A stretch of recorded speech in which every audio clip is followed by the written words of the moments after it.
atonement for us, to the Son who overcame all the power of death, we praise.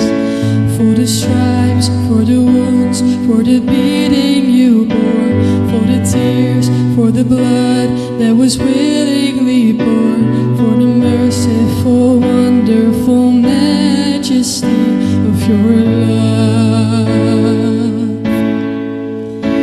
To the one who endured all the shame of the cross, to the Lamb who was slain as atonement for